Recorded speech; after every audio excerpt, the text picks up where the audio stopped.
Assalamualaikum warahmatullahi wabarakatuh. Masuk kita ke dalam sistem informasi akuntansi, topik pembahasan yang kedua. Mengenai sistem data dan informasi. Apa sih yang dimaksud dengan sistem? Sistem itu adalah serangkaian komponen yang saling terhubung, berinteraksi untuk mencapai sebuah tujuan. Biasanya, sistem terdiri dari beberapa subsistem. Oke, jika kita ambil contoh, yang pertama, misalnya salah satu contohnya yaitu adalah sistem komputer. Sistem komputer ini terdiri dari perangkat keras, otomatis ya, ada software, ada pengguna user yang bekerja sama untuk memproses, menyimpan data, serta mengelola data. Kalau misalnya kita berbicara mengenai sistem ekonomi, berarti di dalamnya akan melibatkan beberapa komponen, yaitu pasar, pemerintah misalnya, perusahaan, dan konsumen yang berinteraksi untuk menghasilkan dan mendistribusikan serta mengkonsumsi barang ataupun jasa. Ya, di dalam sistem juga pasti memiliki tujuan dan fungsi yang ingin dicapai. Subsistem harus didesain untuk memaksimalkan pencapaian tujuan organisasi.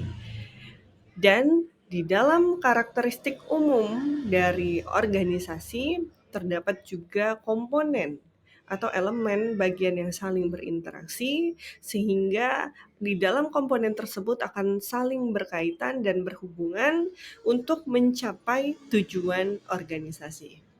Nah, sekarang di dalam sebuah organisasi itu pasti akan ada yang namanya goal conflict atau juga goal congruence, atau yang kita katakan adalah penyimpangan tujuan, dan juga ada yang dikatakan dengan keselarasan tujuan. Ya, di dalam sistem juga. Oke, baik, kita masuk ke dalam apa itu data dan apa itu informasi.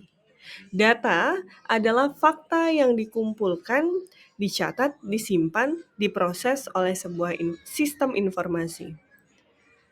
Dan data sendiri tidak akan memiliki makna kecuali data tersebut diolah atau dianalisis untuk memberikan sebuah konteks atau untuk memberikan sebuah informasi. Nah, data bisa berasal dari berbagai sumber, yaitu misal dari survei ataupun dari observasi. Nah, sekarang kita bahas yaitu informasi. Apa sih yang dimaksud dengan informasi? Informasi ini adalah data yang telah dikelola, diproses, dan dianalisis untuk memberikan interpretasi ya, untuk memberikan makna bagi penggunanya. Nah, informasi ini dapat memberikan pengaruh dalam manajemen, dalam pengambilan keputusan. Misalnya juga dapat memberikan solusi dalam pemecahan masalah atau juga memberikan interpretasinya untuk perencanaan ke depannya. Jadi, contoh informasi yaitu ada laporan keuangan, ada juga misalnya salah satu contohnya yaitu analisis pasar. Baik, kita masuk ke dalam manfaat informasi. Informasi yang akurat dan tepat waktu akan memiliki banyak manfaat untuk individu dan organisasi secara keseluruhan. Manfaat yang pertama yaitu pengurangan ketidakpastian. Pengambilan keputusan yang lebih baik. Jadi, informasi yang akurat dan relevan membantu individu dan organisasi itu akan membuat keputusan yang lebih baik. Dengan informasi yang tepat, keputusan didasarkan pada fakta dan data, bukan asumsi ataupun perkiraan.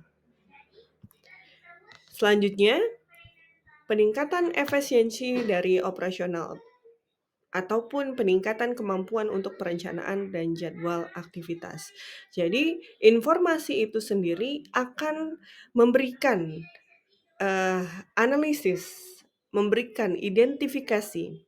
Misalnya, apa perbaikan ke depan, bagaimana perencanaan perusahaan ke depan, dan bagaimana jadwal aktivitasnya.